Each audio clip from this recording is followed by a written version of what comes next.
Welcome. About 3 years ago, 3 years ago in September, about 3 years ago in September, I decided to quit my corporate job.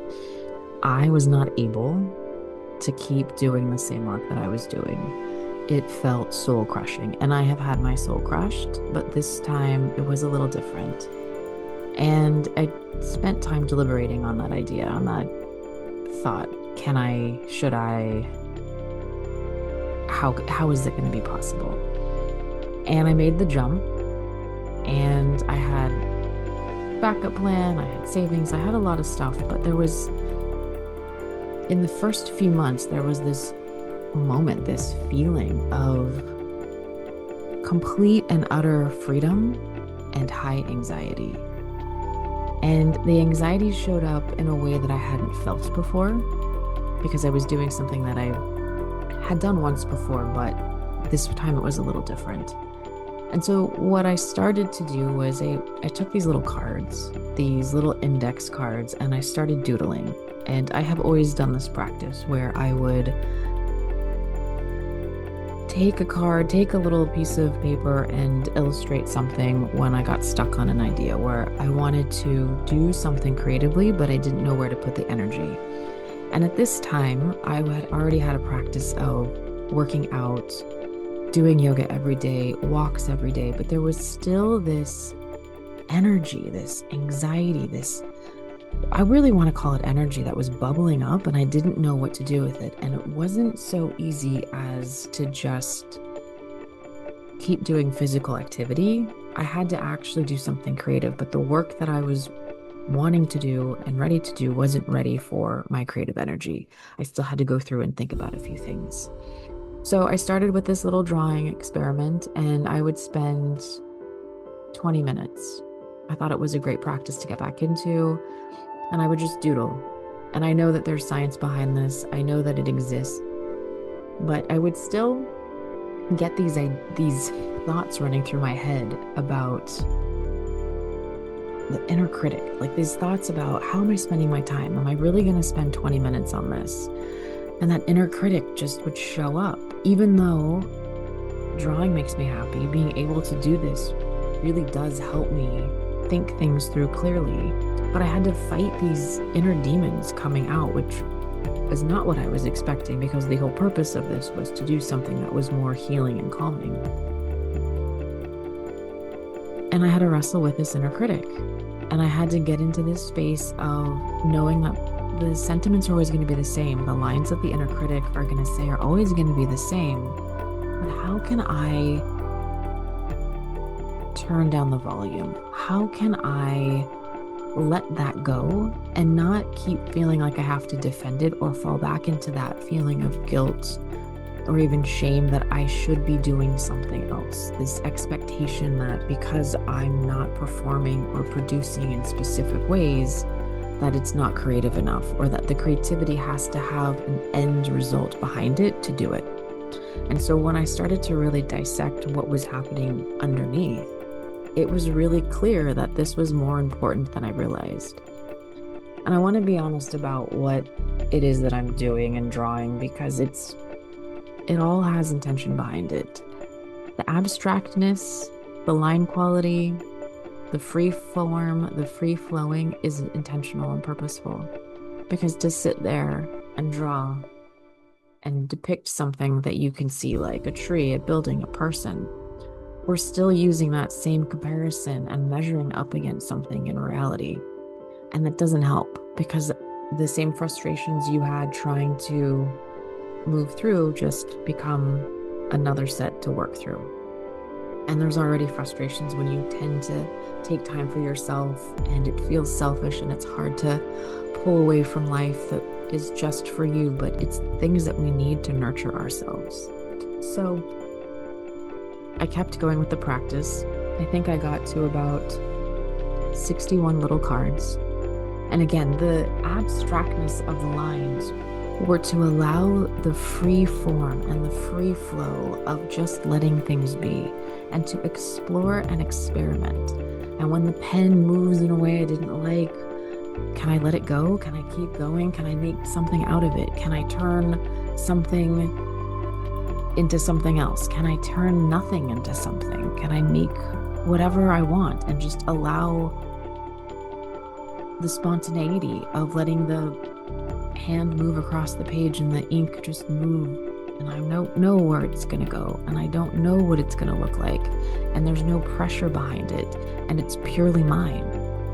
And this was such a deep understanding going through this process. And so these little cards became a daily practice, and then they turned into bigger pieces. And those pieces, one that you're looking at right now, have become the most joyful, calming experience. It's not something I run to when I'm anxious. It's something I look forward to doing as a treat. And the more I do them, they almost feel like little puzzles that I'm putting together that is new to me. I don't know where it's going to go. I don't know how it's going to look. And so by the end of it, I'm just as surprised as the person who's viewing it for the first time. And in this process, as I moved out of anxiety and I walked into this pure pleasure of drawing and this whole new space that opened up, it really made me think about the bridge between the artist and the mystic, and the hands and the instinct, and this way in which we move. And when we get into this space of creating, and we open ourselves up and we allow ourselves to surrender. Surrender is a tricky word because it's letting go in the mind. It's letting go in ways where we're still present and we're still active and we're still participating. So there's still action taking place. I'm not surrendering action, but I'm surrendering control. I'm allowing whatever instincts to come forward. I'm allowing whatever wants to be present, and I'm holding the space for it. I'm allowing whatever.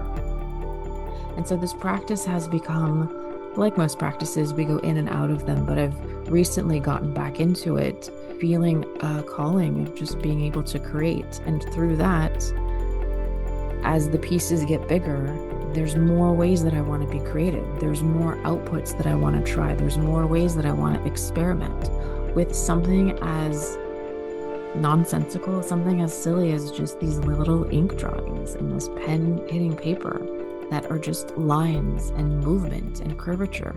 And maybe that's what it was that sparked something. It's being in front of these lines and being in front of this movement. I'm now in the moment. I'm now in the motion. I'm now in the creative flow because I put myself there. I didn't wait for inspiration. I wasn't trying to make some masterpiece. I just showed up because the energy told me it was ready. And sometimes we get stuck because the work that we want to do, the projects that we want to work on, we can't quite figure something out. And so we get frustrated and we think we're blocked. When really we just have to work through something, maybe in the back of our mind. Maybe we have ideas, or we haven't quite solved something, or we don't quite have the visual look of it just yet, but we still have this energy that needs to go somewhere. And when we don't push that energy somewhere, when it's calling for it, not forcing the energy anywhere, we get frustrated, we get angry, we get depressed because that energy's stuck and it needs to go somewhere. And energy really is beyond what New Age is. It's your emotional state mixed in with the actions that you take. And so this has just been the most beautiful exploration of really being free as a creative and being able to open up that channel and open up that window in ways I wasn't expecting. And I know the more I do, the more I'll do. The more I keep with this, the more ideas will come, the more insights I'll have, the more things that I'll want to just experiment with. There's a level of curiosity that opens up when you allow yourself to be free, to be open. So if you've been feeling, if you've been feeling a little stuck, a little frustrated, if you're not sure how to get your inspiration back, I think it's really to stop overthinking it and to put that energy somewhere in whatever just sparks something in you. And if you don't have any sparks within you, just start putting pen to paper and seeing what happens. Start playing with materials. Start going and experimenting. Go outside. Go try something different. But instead of me listing out all the things you could do, which you know you can do, the goal is that you can identify that energy that needs to be put somewhere and that you nurture it.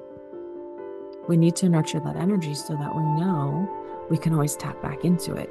Because if we're not used to handling the momentum of the creative energy and putting it somewhere, and we're used to stuffing it down or misplacing it, then we're going to build the muscle to continue that.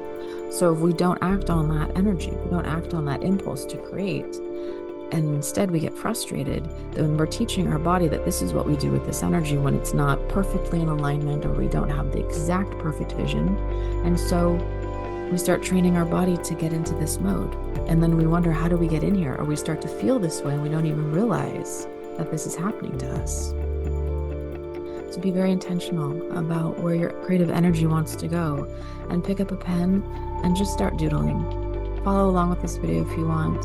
Make your own masterpieces. Allow yourself the release of pressure, the release of outputting something that looks remotely like anything, and let it just be purely for you, for the pure joy of creating whatever that is, and keep doing it, because the first couple ones are going to be not that exciting, but enjoy the process. And when that inner critic shows up,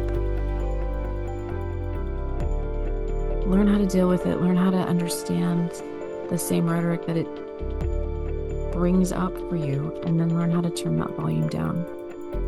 Because there's a huge door that can open up for you in the most unexpected ways that you couldn't even imagine or you thought were possible, because you allowed yourself just to be in your childlike frame of mind in a way where you were able to let loose and explore and open a door and nurture that creative energy in a way that you might have forgotten.